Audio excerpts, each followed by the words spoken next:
We will see Errol Spence be great. Errol Spence is about to start sparring for the first time since his accident. We're going to talk about that. What up, Fight World? It's your boy Ego, and I'm back with some more boxing. Make sure you smash the like button. Also, subscribe to the channel for the latest and greatest in boxing. If you want to become part of the gang notification gang, please hit the bell icon. Shout out to the super chats, channel donations, the Venmo donations, the Cash App, and the Patreon family.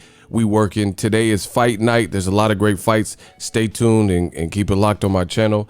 If you are going to need the ESPN Plus app, I got you covered. ESPN Plus, click the link. It can be found in the description box of all of my videos if you want to support and get the UFC main event. Tyron Woodley going up against Colby Covington. A lot of bad blood there, a lot of politics there, and it should be a good fight. So if you guys are interested, click that link. It does help the channel continue to grow. Now, Marcos of Fight Hub, he did an interview with Derrick James, and I will put this in the description so you guys could check it out.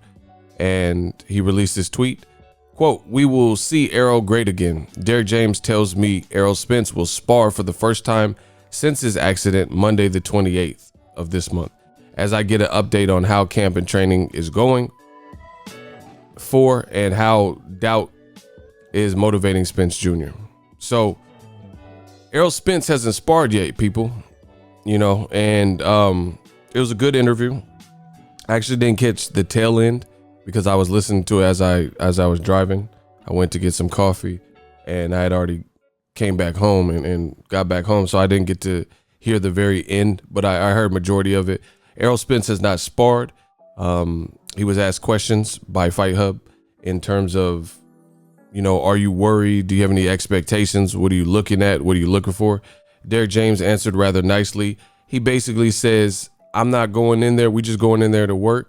I'm not going in there and setting any kind of precedences. I'm not going in there with any type of expectations, because the moment you go in there with expectations, then you could set yourself up for disappointment. So he said, I'm not even looking that far into it. Basically, I'm just paraphrasing for you guys. I'm not looking that far into it. I'm just going to see what we see and, you know, make our adjustments from then. He also quoted something that Floyd said. He says, you just got to bring in the right sparring partners. He said Floyd Mayweather said that Errol Spence made him get on his job and, you know, pushed him. So that's what he's looking to do. He was asked about why not take a tune-up. And I think that's a lot of people had that kind of question. I asked Derrick James that when I seen him before this pandemic in December at the Charlo Harrison fight. Like, you know, what about, because this was before Danny Garcia got officially announced, but we heard he was gunning for like even the big names back then, like Danny or Pacquiao or something like that. So I asked, and he said it's up to Errol, you know, depending on how his body feels and stuff like that. So this type of question was revisited here in this interview, and he says Errol Spence, he's been a champion for several years since Kell Brook. I think that was 2017, and he says Errol Spence needs motivation. You know, he needs motivation to stay on top of his game. He said there's people who are doubting him, and he opened up this interview by saying that he had long conversations with Errol since they were doing the in shape part. He said Errol's in shape, so that's, you know, more than half the battle right there. But since he hasn't been sparring, they've done the other stuff. And what Derrick James touched on was that him and Errol actually sat down and have conversations or dialogues in the gym, probably to a different caliber than they had in the past. Again, you guys can listen to Derrick James. The link will be in the description so you can hear it verbatim. I'm just, you know, paraphrasing it for the sake of my channel and commentating. But he's basically saying we had some deeper conversations. He says he likes to have a personal relationship with his fighters. He says like him and Jermell kind of have done that, but Errol Spence is kind of a quiet guy. He says Errol Spence, they could go to dinner and he might not say 2 words at the dinner table. So he said they have a different relationship. But after this accident and everything, he says basically that Errol Spence, he doesn't have no pressure. You know, going through something like this, having these come to Jesus moments, I think it could really do something to your psyche. It can either make or break you. And for Errol, I've been saying this on my channel for weeks. I think it just made him reconsider how he was moving. That's the best way. Like he sounds the same, but he almost sounds like a little bit remorseful that he was doing things or partaking in things or kicking it with certain people who were leeches and stuff like that. And this is just my perception of it. And, you know, in the fast lane, moving in the fast lane, and like no pun intended, but moving in the fast lane where he was just making moves. And I think Errol has a good family structure.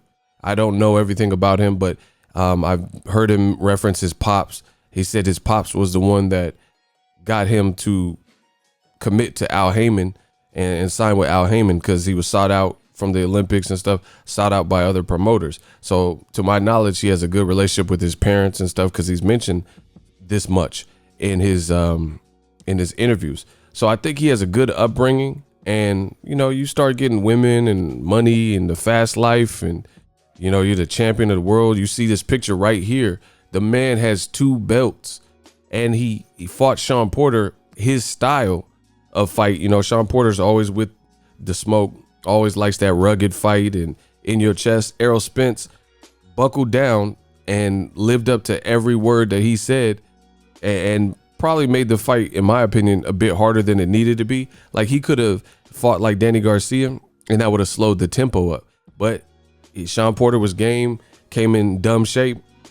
Errol Spence, same thing. So it just turned out to be an all-out 12-round war. And then he clipped him, got the knockdown and stuff like that. So, you know, I'm not here to judge. I'm not God, so I'm not here to judge Errol Spence or fighters too deeply for their mistakes. We all make mistakes and we all do certain things that we probably know better. You know, our parents have taught us, you know, conserve your money, treat people, do unto others as you want undone to you and stuff like that. And I think Errol Spence kind of just got caught up in the rapture, Anita Baker voice. You know, he got caught up in the moment. So it's good to hear from Derrick James. He makes it sound like Errol Spence is kind of liberated now. He got the ranch and he hasn't, all the pressure has kind of been removed from him. Like I'm sure when you go through near death experiences or a loss or anything, because you have to keep in mind, Errol Spence never lost in the ring, but this was, I guess you could say, an L outside of the ring, just because you have to, you know, it sets you back a little bit. You know, the accident happened in October. Let me pull it up. Yeah, October, early to mid. Errol Spence caught on camera October 10th. Yeah, October 11th. So right around there. So it set him back. It set his career back, things of that sort. And I think, you know, some people who were there for the why everything's hot, you know, that set him back a couple months. You see what I'm saying? So some people are just there for the ride and the party and the fast life. And then when you down, they're not there for you. Then, you know what I'm saying? They're not going to help nurse you back to health or check on you. They just there for the VIP stuff and the fun stuff, you know? So you get to see in a loss, whether it's in your personal life or in your professional life, you get to see who's really in your corner. I'm sure Adrian Broner, when he lost to Maidana, he's seen people who he thought was close jump off the bandwagon. It's just how it goes. Mike Tyson, you know, when he lost to Buster Douglas, that's just the reality. Some people aren't meant to be in your life forever, you know. But the good thing is Errol Spence, he's a strong dude, physically, mentally, and it sounds like he's at peace because he's liberated. Derrick James said in this interview he always wanted a ranch. He said he hasn't personally been to the ranch because he don't ride horses and he ain't no cowboy, but he said he gonna check him out. But Errol Spence, he just generally looks happy. This is probably something he wanted to do, but the fame and the pressures of fame, that could be a motherfucker, you know what I mean?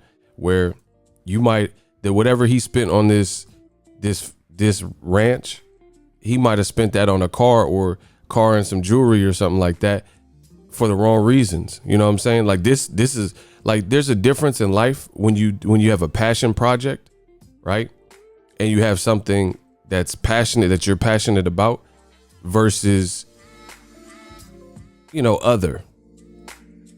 A passion project is just going to be more fulfilling. Like, I wake up and thank the man upstairs every day for allowing me to get into a position where a sport, the number one sport that I love, that I've always loved, I get to work in it. You know what I'm saying? I get to meet fighters and talk to the fighters. It's very rewarding when you get to work. Like previously in life, I had always worked for corporations and companies and stuff like that.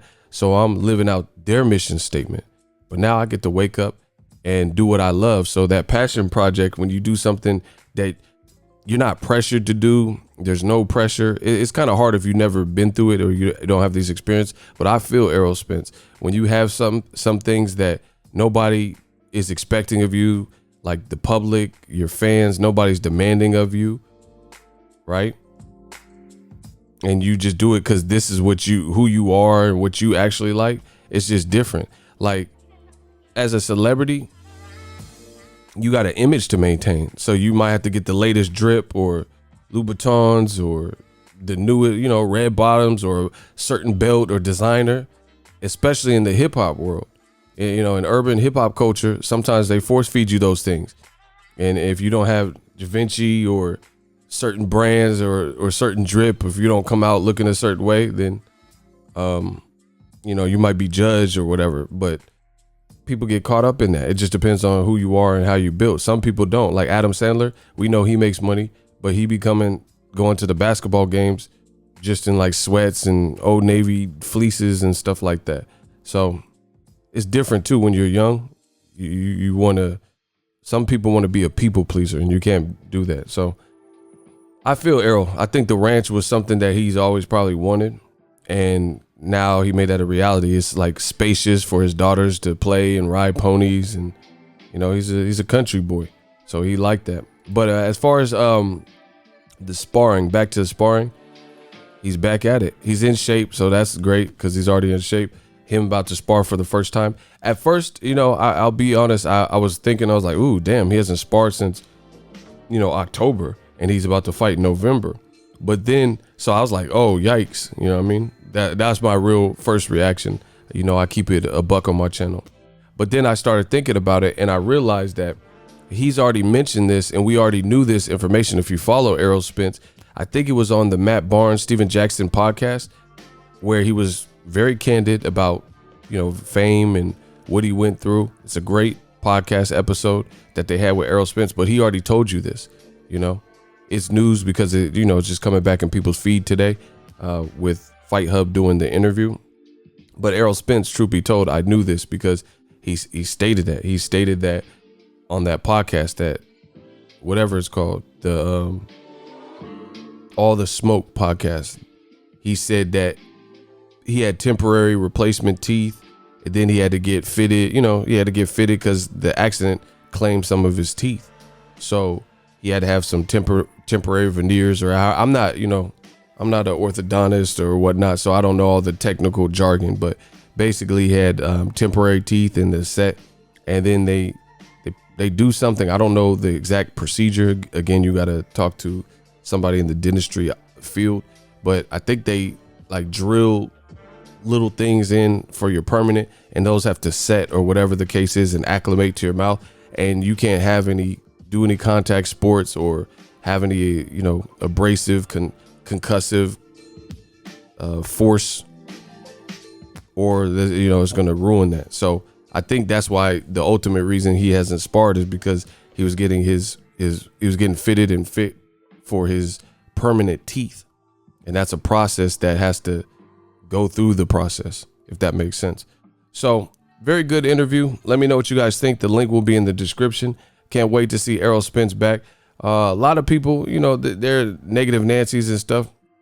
Errol Spence, like, this might have made him a monster. I keep saying the same thing. I'm not going to overly judge his situation. Whatever, Danny Garcia is a formidable opponent for anybody at welterweight. Should be a good fight. I'm definitely checking in. I'm definitely going to buy it and these types of things. But I'm not going to speculate. Only Errol Spence, out of all people, only he himself knows how he feels. So it wouldn't be right for me to get up here and say, oh, he's not going to be the same or he's going to be better. I don't know. I don't know how he feels. There's a lot of people. That's why you got to watch where you get information from, especially in the social media era and YouTubes and, boxing forums and different things like that. Because people will sit up here and act like know-it-alls and claim to know. Bob Arum did an interview, and he said that he got inside information that Errol Spence will never be the same, and you know, he won't be able to fight elite competition, or you know, there was all types of rumors about Errol. They were saying that Errol Spence won't be able to walk anymore, and he's paralyzed. They were, you know what I'm saying? So I don't get down like that. That's foul, bro. You know, and this is what happens too. Oftentimes, you know, people want to speculate in some stuff they don't know. I'm not no doctor. I'm not Errol's body. I don't know. I don't know how he's going to be. And I'll be the first to tell you that. I hope it's the best Errol, and I hope it's the best Danny Garcia. May the best man win. But it's foul what people do. And I actually know people on Errol Spence's team directly. And, you know, it's just not my position, like, to speculate. Like I said, the man, there's certain things that we feel, like, let's say Robin Williams, he was depressed. He's a comedian, though. So he's making everybody laugh. Nobody knew how depressed he really was, to be honest. People could smile in pictures and stuff like that. So who are we to say that this person's happy and then deep inside they're really depressed and hating life and, you know, thinking about doing something, which you should always seek help if you ever have those feelings. You know, same thing with Errol Spence. He could be feeling great inside. You know, he could have some nagging injury. I don't know. So I'm never going to pretend that I know more than I do in situations like this. Errol looks focused. His trainer's saying he's focused. He's saying we're going to see greatness again. Errol needs motivation, and Errol's good, you know. So I'm going to take them for their word on something like this, because there's nothing to suggest other than pure conjecture and speculation of anything else. So, you know, I feel people have to tread lightly on that subject. If Errol says he's good, the fight's being sanctioned, then that's what we're going off of, you know, unless you're a doctor or something and you had checkups and check-ins with him and you've seen something. So he's about to spar for the first time. Again, it did sound a little bit shocking, but again, I remember what Errol said. It's really because of his teeth, if I'm not mistaken. So let me know what you guys think. Drop your thoughts in the comment section. As always, hate, comment, and subscribe. Till next video is Ego. Sign off. What up, Fight World? It's your boy Ego, and I'm back with some more sports. Get unlimited access to premium content with an ESPN Plus subscription. ESPN Plus offers a variety of content, including specials, behind the scenes, docuseries like Bruce Lee's Be Water, and much more. With an ESPN Plus subscription, you get access to a ton of classic archive fights and replays from boxing and the UFC. Big names like, "Hi, I'm Mike Tyson. Come and watch my fight." Floyd Mayweather, "Easy work. I'm rich." And Manny Pacquiao, "Yes, it's up to my promoter. Just to name a few. If that's not enough, you could get the ESPN bundle, which includes ESPN Plus, Hulu, and Disney Plus. All three apps, one low price. You don't want to miss out. Make sure you guys click that link in the description box of all of my videos. Ego, signing off. So if you enjoyed this video and want more content like this on the channel, you can show your appreciation by going to the PayPal donate button or the YouTube support button, and you can donate any amount that you feel is equivalent to the value of this video. Much more to come. Thank you guys for your support. Boxingego, the future of boxing.